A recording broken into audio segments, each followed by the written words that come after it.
Evergreen जोडी माझ्यासोबत आहे, मंगेश कदम आणि लीना भागवत. आणि छान फ्रेश म्हणजे ते नाटकच आपल्याला खूप फ्रेश करतं असं नाटक आपल्या समोर येत आहे पुन्हा एकदा, दिल अभी भरा नाही. आणि दोघंही सोबत आहात, खूप छान वाटतंय. गोष्ट तशी गमतीची, खूप छान एन्जॉय केलं होतं. आणि पुन्हा एक नवी गंमत, पुन्हा एका छान अगदी हलक्या फुलक्या अशा छान पद्धतीने पुन्हा पुन्हा येणार आहे. आणि तुम्ही दोघं पुन्हा एकत्र आहात, त्याच्यामुळे ही एक एन्जॉयमेंट वेगळी आहे. तर पुन्हा या नाटकाला भिडणं कसं होतं? छान वाटतंय, खूपच छान वाटतंय. माझ्यासाठी या नाटकाची प्रोसेस खूप आधीपासून सुरू झाली होती, ज्यात मी अगदी डायरेक्ट इन्व्हॉल्व नव्हते, पण तरीही मंगेशमुळे घरी स्क्रिप्ट वाचणं, ऐकणं हे माहिती होतं. पण तेव्हा अजिबातच कल्पना नव्हती की हे आपल्याला कधी करायला मिळेल म्हणून. काय कुठे घालताय नावं? बघ ना, एवढ्या साड्यांवर घालून झाली? 7 वाजल्यापासून सुरू आहे का? बर. काय हे? काय कुठे घातलंय नाव? पदरावर. मग कसं दिसेल आता ते साडी नेसल्यावर? पदरावर नाव घालतं का कुणी? तुम्ही पदरावर कशी नावं घातली? वाट लावून ठेवलीत माझ्या साड्यांची. तुम्ही घरी आहात तर राहा ना हो शांत बसून. तुम्हाला कोण सांगतो होय असले उद्योग करायला? आता इतकी वर्ष तो धोबी आणि मी काय ते बघून घेत होतो ना, तसंच चाललं असतं पुढे. पण अगं घालायचीच होती ना, चांगली ब्लाऊजवर तरी घालायची. सौवंदना सौवंदना, बाहेर अशी कैद्यासारखी मी मिरवली तरी असती. इथे कैदी मी झालोय, तुला सांगतो. उद्या उद्या नाही मला माहिती तू थकून आलेली आहेस. म्हणून नाही हो, माझा मूड ना आता बघा किती छान आहे. तो मला ना आणखीन बिघडवायचा नाही. जसं विक्रम गोखले सर पुन्हा या निमित्ताने पुन्हा येणार होते, आणि मात्र ते गणित जुळलं नाही आणि आता तुम्हालाच थेट पुन्हा यावं लागलं समोर. तर मग हे थोडंसं एक सरप्राईज असेल, पण अर्थात पुन्हा हे एकत्र येणं कसं होतं? मी खूप एन्जॉय केलं. खरं म्हणजे दिग्दर्शक म्हणून मी अगोदर ह्या नाटकाकडे बघितलं, एक नाटक उभं केलं. माझ्याकडे विक्रम आणि रीमासारखे माहीर कलावंत होते, जयंत सावरकर होते, त्यामुळे ती त्यांची प्रोसेस मी जवळून बघितली होती. नाटकाचं पूर्ण ग्राफ मला माहिती होता. आता काम करताना मला असं वाटलं ते काय आपल्याला पुन्हा आपल्या पद्धतीने करायचं आहे. पण ॲक्टर म्हणून जेव्हा मी या नाटकात काम करायला लागलो, त्या प्रोसेसमध्ये मला खूप असे धक्के बसायला लागले की माय गॉड, हे इतकं वाटतं तसं म्हणजे एक्झिक्यूट करताना ॲज अ डिरेक्टर वेगळं, आणि ॲक्टर म्हणून जेव्हा मी काम करत होतो तेव्हा मला आणखीन खोलात जायला मिळालं. म्हणजे एका नाटकाचा वेगवेगळ्या अँगलने मी 2दा विचार केला, आणि दुसऱ्यांदाही मला ते नाटक वेगळ्या पद्धतीने भावलं. म्हणजे ॲक्टर म्हणून सुद्धा, ती भूमिका म्हणून, ती व्यक्तिरेखा म्हणून दडपण होतं. आता विक्रम भैयानी याच्यात काम केलं आहे, आता आपण करणार तर कसं होईल, लोक कसं एक्सेप्ट करतील वगैरे. पण विक्रम इतका ग्रेट माणूस आहे. विक्रम मला SMS करतो की यू आर वंडरफुल ॲक्टर, मी तुला न्यू जर्सीमध्ये बघितलेलं आहे, तू असामीमध्ये अप्रतिम काम केलेलं आहे. सो पॉझिटिव्ह एनर्जी त्यांनी दिलेली आहे आणि पूर्ण पाठिंबा एकदम. रिहर्सलमध्ये येताना वगैरे फुल एनर्जेटिक. म्हणजे मला असं म्हणजे त्याच्यामुळे मी इतकं रिलॅक्स झालो. किती मोठा माणूस आहे, म्हणजे कलावंत तर आहेच, पण किती मोठा माणूस आहे, किती मनाने मोठा आहे. तर ज्यांनी मला पेपअप केलं अशा पद्धतीने, आणि ते केल्यामुळे जेव्हा GR जवळ आलं ग्रँड रिहर्सल, ते मला असं वाटायला लागलं की आता मी बऱ्यापैकी प्रिपेअर झालो आहे. आणि ग्रँड रिहर्सलला माझी मित्रमंडळी नाटक बघतायत वगैरे आणि मला सांगतायत, तर मला असं जे प्रेशर होतं, टेन्शन होतं, ते आता मला अजिबात नाही आहे. आणि जो कॉन्फिडन्स मला गोष्ट तशी गमतीचीला होता, तोच कॉन्फिडन्स मला आत्ता या ग्रँड रिहर्सल 0 शोच्या वेळी मला आहे. आणि मला असं खात्रीने वाटतंय की मी हे नाटक पहिलं जेवढं रंजक होत होतं, पहिलं जेवढं गमतीदार होत होतं, तेवढंच गमतीदार तर नक्कीच आम्ही करून दाखवू, एवढा कॉन्फिडन्स मला आला. आणि ह्याच्या मागे पूर्णपणे रीमा आणखीन विक्रम यांची सदिच्छा आहेत, एवढं मात्र नक्की. कमी वेळा असं होतं जेव्हा एखादं नाटक नव्या संचात येत असतं, तेव्हा त्या आधीच्या कलाकारांचा एवढा मोठा पाठिंबा मिळणं हे खरं तर फार नशीबवान वाटतं, की इतकं छान त्यांनी सपोर्ट केलेला आहे आणि पूर्णपणे बूस्ट केलेलं आहे. जसं त्यांनी सांगितलं तसं रीमाताईंकडून तुम्हाला काही मार्गदर्शन मिळालं का, किंवा एकंदरच कसं होती ती प्रोसेस? मुळात रीमाताईंनी केलेला रोल, त्या म्हणतात की हां ठीक आहे आता लीना करू दे, हेच खूप तेच जिंकलेलं आहे. हां, इथे हाच खूप मोठेपणा आहे त्यांचा. मी अजून त्यांना भेटले नाही, म्हणजे ही प्रोसेस सुरू झाल्यानंतर मी त्यांना भेटलेले नाही आहे.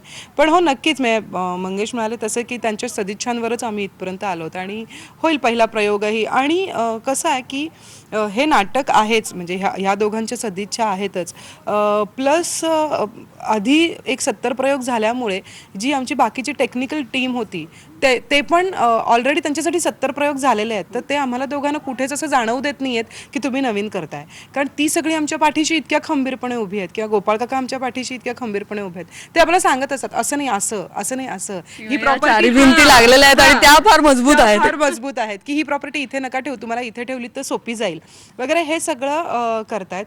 आणि गोष्टचे 300 प्रयोग आमच्यावर प्रेम केलेले प्रेक्षक, सगळ्यात मोठा आधार आमच्यासाठी आता तो असणार आहे की पडदा उघडल्यानंतर ते जे चेहरे आमचे आहेत की आमच्यावर विश्वास ठेवून तिथे आलेले, त्यांचा एक मोठा पाठिंबा असल्यावर मग थोडं टेन्शन कमी होईल असं वाटतं. ती लढाई सोपी जाणार आहे यात शंकाच नाही. आणि अर्थात विषय फार गोड आहे, फार महत्त्वाचा आहे. आपण प्रत्येक क्षण आनंदाने जगायला हवा. आणि तुम्ही अत्यंत म्हणजे खूप मोठे विषय असतात पण अत्यंत सहज आणि इतक्या सोप्या पद्धतीने ते समोर आणता. आणि तुम्ही दोघं तितकेच सहज असतात, त्याच्यामुळे फार प्रेम करतातच प्रेक्षक अर्थातच. पण अर्थात या विषयाबद्दल काय सांगावं असं वाटतं? मी जेव्हा मुळात हे नाटक पहिल्यांदा ऐकलं ना, तेव्हा मी खरंच मला नाही वाटलं की मी माझ्याकडे ही भूमिका येईल, कारण एक सिनियर सिटिझन्स आणि वयाची 60 उलटलेली अशी ती माणसं, सो एक आपलं गणित असतं की हे उतार वयातल्या प्रेक्षकांचं नाटक आहे. तर याआधी अशी भूमिका कधी केलेली आहे कुठल्याही सिरियल, सिनेमा, कुठेही? एवढी पहिलीच. त्यामुळे मला असं वाटत होतं की उतार वयातलं जोडप्यांचं नाटक आहे का हे, किंवा म्हणजे थोडी वयाने मोठी ज्येष्ठ माणसं येऊन हे नाटक बघणार आहेत का. तर हे नाटक फक्त त्यांचं नाही आहे, तर मला वाटतं हे त्यांचं तर नाटक आहेच, पण त्यांच्या इतकंच हे तरुणांचं नाटक आहे की आत्ता ही वेळ आहे तुम्ही स्वतःला सांभाळण्याची, ही वेळ आहे चुका टाळण्याची, ज्या दिसताना आत्ता खूप छोट्या दिसतात पण पुढे जाऊन त्याचे परिणाम भोगायला लागलो की ते असं वाटतं की अरे खरं तर तेव्हा माझ्या हातात वेळ होता, तेव्हा माझ्याकडे संधी होती, पण ते मी करू शकलो नाही. खूप छोट्या छोट्या गोष्टी आहेत. आर्थिक जसं आपण प्लॅनिंग करतो त्याच्या बरोबरीने इमोशनल प्लॅनिंग करणं खूप गरजेचं आहे, हे तर हे नाटक सांगतंच. पण काही गोष्टी नवरा बायकोंचं नातं फक्त घट्ट आहे असं म्हणून चालत नाही, तर त्या तिथल्या तिथे आपण क्लिअरही केल्या पाहिजेत. हे गैरसमज जर तिथल्या तिथे दूर झाले ना तर पुढचं आयुष्य खूप सोपं जातं. आणि हे इतक्या छान आणि सुंदर पद्धतीने या नाटकात लेखकांनी मांडलेलं आहे की ते करत असताना ॲक्टर म्हणून आम्ही एन्जॉय करतोच, पण त्याच्यानंतर एक वेगळं आमच्यातलं नातं म्हणून सुद्धा आम्हाला ते खूप उपयोगी पडतं की अरे हो, काही गोष्टी आपण जर म्हणतो की आम्ही एकमेकांना समजून घेतो आणि आमचं एकमेकांवर प्रेम आहे, तर आपण त्या गोष्टी तिथल्या तिथे क्लिअर का नाही करत, मग तेव्हा ते गृहीत धरणं का होतं. मला असं वाटतं की हेच ट्युनिंग आहे जे आपण स्टेजवर पाहतो आणि त्यात ती गंमत आहे. या इंटरव्ह्यूचं निमित्त करून तू मला प्रेशराईज करते, काय असेल ते सांगावं.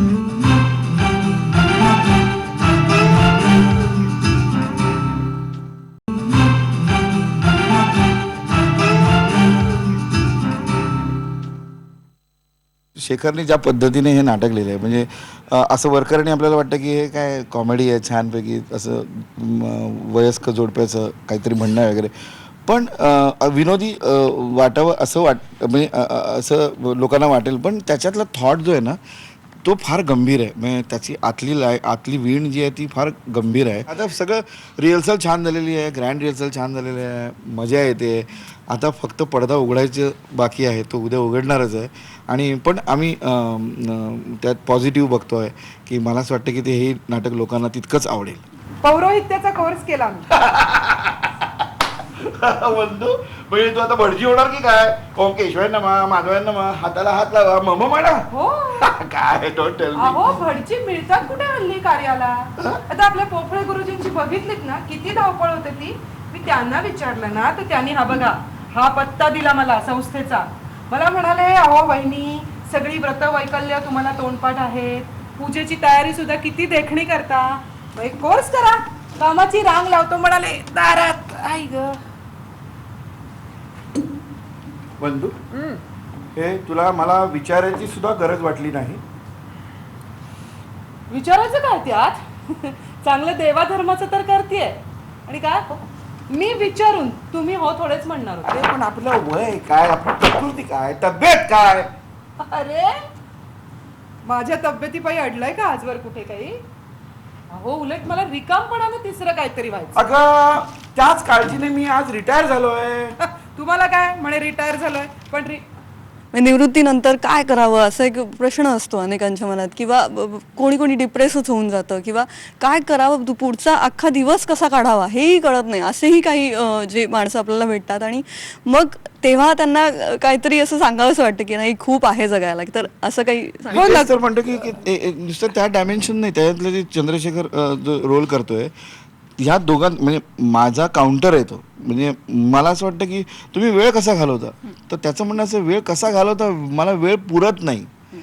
तर ते शेखरने अप्रतिम कॅरेक्टर याच्यामध्ये आणलं की पॉझिटिव्हली ह्या काळाकडे म्हणजे वृद्धापकाळाकडे पॉझिटिव्हली बघणारा माणूस. म्हणजे तो सतत स्वतःला बिझी ठेवतो. त्याची बायको आजारी आहे, म्हणजे बेड रिडन आहे, तरी तिच्यामध्ये तो गुंतला आहे, तिच्यासाठी गजरा करतो, फुलं नेतो, इमोशनली सुद्धा तो अटॅच्ड आहे. आणि अशा प्रकारे एक समोरचं काउंटर कॅरेक्टर इतकं पॉवरफुल केलं आहे शेखरने, त्याच्यामुळे आम्ही इन्स्टिगेट होतो, त्याच्यामुळे आमच्यामध्ये बदल होत जातात. माझ्या व्यक्तिरेखेबाबत सांगायचं झालं तर तिने ना तिच्यापुरतं एक छोटं बंडही केलं की जेव्हा आता असं म्हणतात की झालं आता सगळं संपलं, मुलं मार्गी लागली, सगळं झालं असं जिथे संपतं तिथे ती स्वतःचं एक नवीन सुरू करते आणि ती येऊन सांगते की मी आता पौरोहित्य करणार आहे.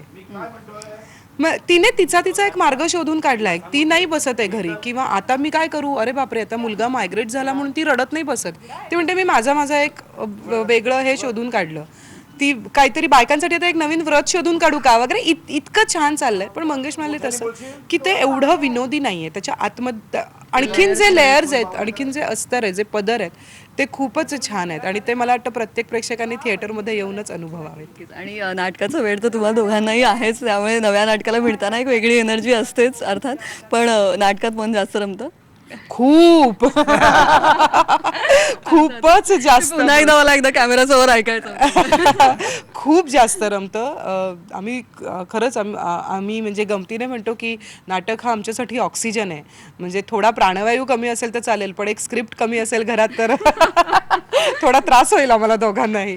पण हो, नाटकात मन जास्त रमतं अर्थात. आणि पुन्हा एकदा यांना नाटकात खेचून आणायला तुम्हाला आवडतं अर्थात. नाही म्हणजे तिला मी मुद्दाम खेचून नाही आणत.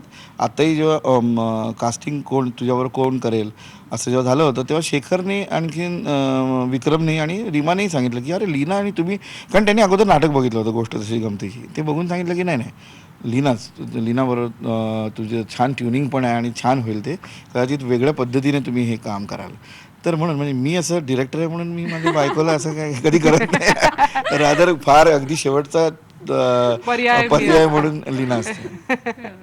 अर्थातच. आणि आता तुमच्या सोबत इंटरव्ह्यू होतो तर जरा मजा आलीच पाहिजे, त्याच्यामुळे एखादी पोज, कारण नाटकाचं नाव फार सुंदर आहे आणि ते गाणं म्हटलं तरी चालेल किंवा एखादी काहीतरी जस्ट एखादी डान्सिंग स्टेप, कारण मी एक फोटो बघितलाय ज्याच्यात तुम्ही काहीतरी असे डान्स करताय. सो आणि त्या पोस्टरवरही तसं काहीतरी दिसतंय आम्हाला, तर it's a surprise thing. So ते तर पुढाकार मलाच घेतला. माझ्या हातात काही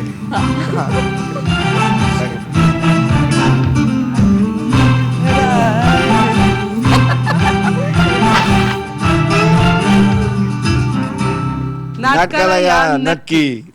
क्या बात आहे. अशीच मस्त जोडी आपल्याला पुन्हा भेटायला येत आहे की दिल अभी भरा नाही या नाटकातून. तेव्हा नक्की नाटकाला या, कारण दिल अपना तो भराही नाही आहे, तो नाटक तो देखना ही है. Thank you so much and all the best. Thanks.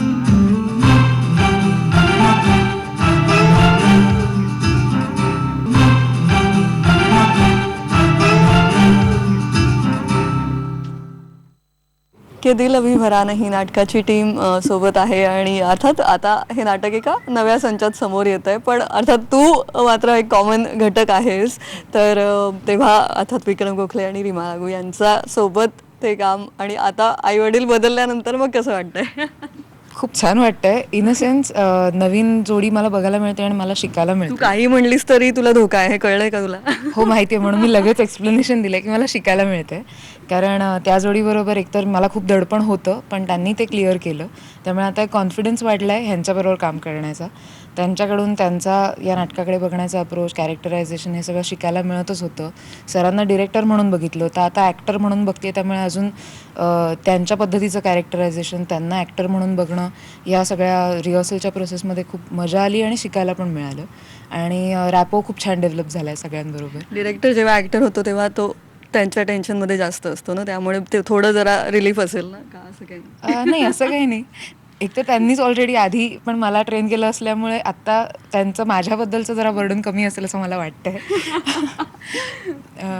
पण त्यांना ॲक्टर म्हणून बघणं मला जास्त आवडतंय, खूप मजा येते मला. आणि आता या नव्या संचासह पुन्हा नाटक भेटीला येत आहे आणि जसं तुम्ही सुद्धा यात आहात, तर या नव्या संचासह भेटीला येताना अर्थात कुठेतरी प्रेक्षकांना त्या आधीच्याही संचाची आठवण येत असते आणि तरीही आपण एक नव्याने एक फ्रेश छान अपीलनी पुन्हा येत असतो समोर, तेव्हा एक फ्रेश एनर्जी असते आणि तीच साथ देत असते. तर आता कसं वाटतं? खरं तर मी ते नाटक पाहिलेलं नव्हतं, त्यामुळं माझ्या डोक्यामध्ये कुठल्याच आयडिया पहिल्यांदा काहीच नव्हत्या.